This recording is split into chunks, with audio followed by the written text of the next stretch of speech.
No amount of planning can amount to success. It's time to take your action plan and implement it. Tomorrow. I'll do it tomorrow. Definitely, I'm going to do it tomorrow. It's going to happen. Just not now, tomorrow. Tomorrow is like this mystical land where 99% of all human productivity, motivation, and achievement is stored. Procrastination is a universal problem we all face. But why is it so easy for us to procrastinate? You might be happy to hear that there's some biology at play. The limbic system is the portion of our brains that triggers our primitive fight or flight response. It's one of the oldest and more dominant portions of the brain. It also reacts automatically.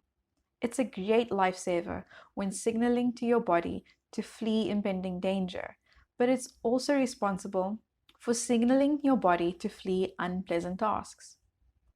The prefrontal cortex is a newer but weaker part of the brain. It is responsible for our decision making and information processing.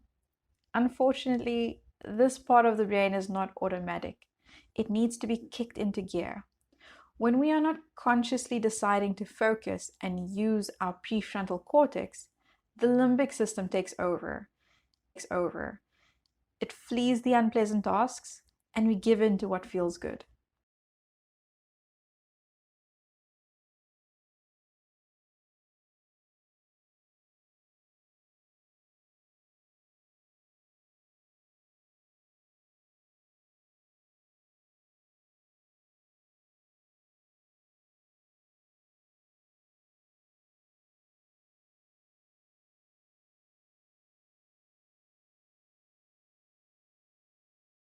Perhaps this sounds familiar.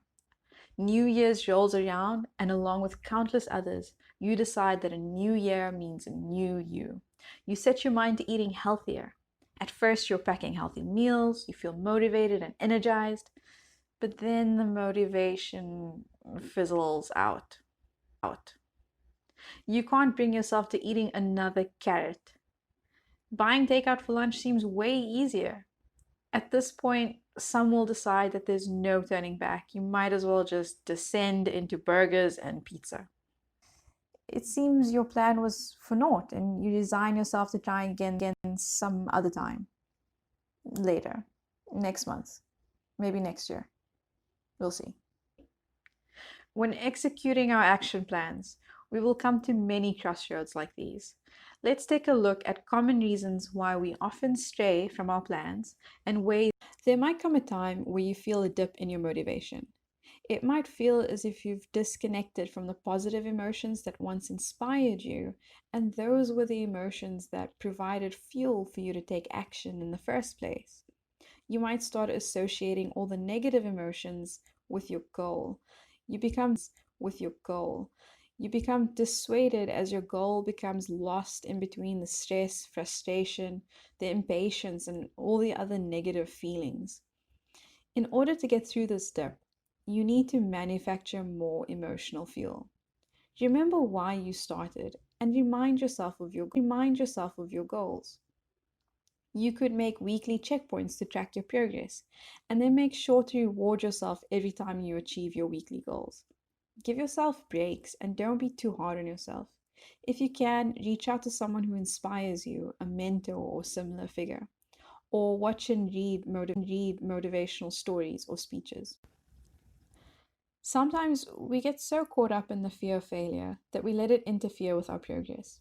Without meaning to, we might end up sabotaging ourselves before we've given it another chance, or even the first chance. To overcome this, remember that things will go wrong from time to time, and accept that failure is a stepping stone to success. If something has gone wrong and you're worried about it getting worse, allow yourself a moment to sit with that feeling. But then get up, dust yourself off, and learn from the shortcoming. It matters how many times you get back up. A little bit of pressure can be a positive force, which will motivate you to take action. However, when all we see is the mountain of tasks in front of us, you may become overwhelmed by this pressure. As pressure increases, we experience Stress has negative effects on your body and your productivity. It'll take you longer to perform tasks, and that increases the risk of a backlog forming, which then causes more stress to build up, and so the spiral continues. Remember, you've already looked at the bigger picture. You've done the planning, you've assessed everything that needs to be done, and you've plotted your course. Now you just have to focus on what's in front of you. Stay present. When you're taking time off to recuperate, doing some yoga or going for a run, don't spend that time agonizing over the next task on your list. Just be present and enjoy your time off. Or when you're studying for your economics test, don't let your mind wander and think about, oh, the accounting test that needs to happen or the other assignment that needs to be done.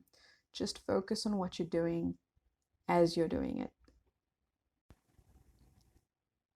Procrastination.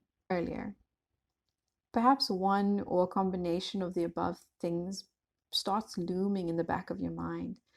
Your limbic system, which is on automatic, kicks in and steers you away from this seemingly unpleasant task. Before you know it, it's 3 a.m. and you're watching cat videos on YouTube. There are a few tricks one can try.